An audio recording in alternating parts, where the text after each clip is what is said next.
Welcome to my YouTube channel, Tony Su Vega, your feng shui guru and paranormal expert. Mga kababalaghan na tunay na nangyari, true to life stories, story number 27, Hari ng Tikbalang.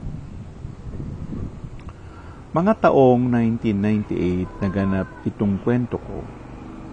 Sinundo ako ng taga Santa Cruz, Laguna, si Namares. Mayroon daw na poposes ang kapatid niya, si Maylin. Malayo-layo ang lakbayin. Naglalaro sa 70 kilometro. Nakatulog na ako sa jeep na pinagsakyan sa akin. Inabot na kami ng hapunan. Pagdating ko ng bahay ni Namares, nagsimula ng atakihin muli ng sumasanib sa katawan ni Maylin. Mga ilang lalaki rin ang umaalalay at tumahawak sa kung saan-saang bahagi ng katawan ni Maylin upang hindi ito makapiglas. Hindi nila kaya ang babae. Napakalakas ng sumanib sa kanya. Sinimulan ko ang exorcism. Tagumpay naman at humupa ang pagngangalit ng kalooban ni Maylin. Nahimasmasa na siya.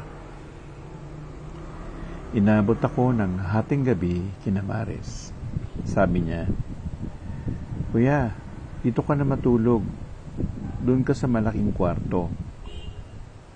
Nakahain na rin. Sabay-sabay na tayong maghapunan." Matapos naming kumain, nag-imis-imis na sila at pinapasok na nila ako sa malaking kwarto. Talagang malaking kwarto. Kasya ang isang buong pamilyang manirahan. Nakahiga na ako nang walang ano-ano'y may lumabas sa salamin. Isang napakagalang na tikbalang. Nagwika ito. "Tony, kapatid, tulungan mo naman ako kay Maylin."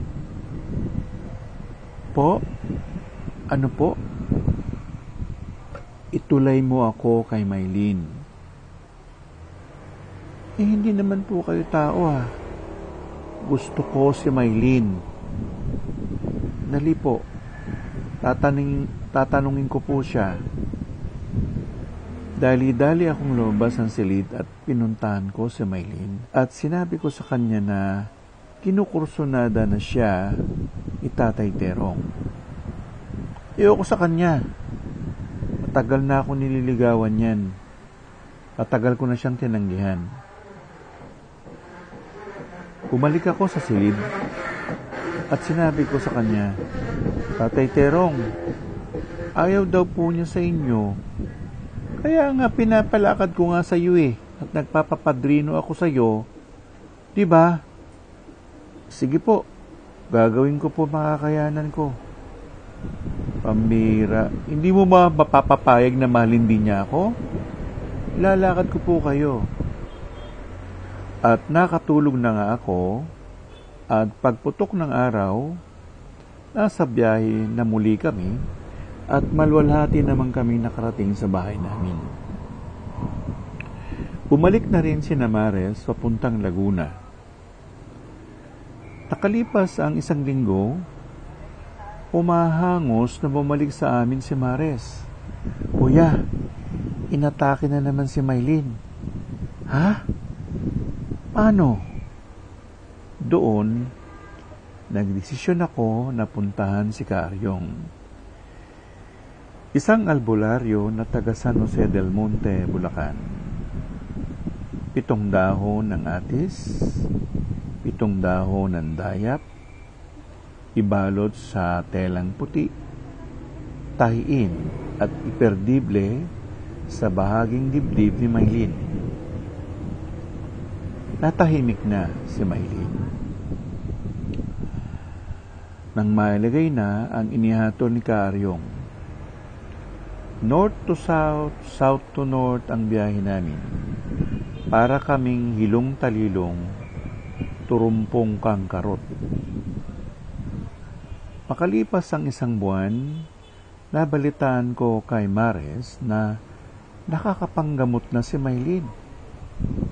Nakakapagpalakad na ito ng lumpo. At kung ano-ano pang milagro. May kinalaman kaya si Tatay Terong tungkol dito?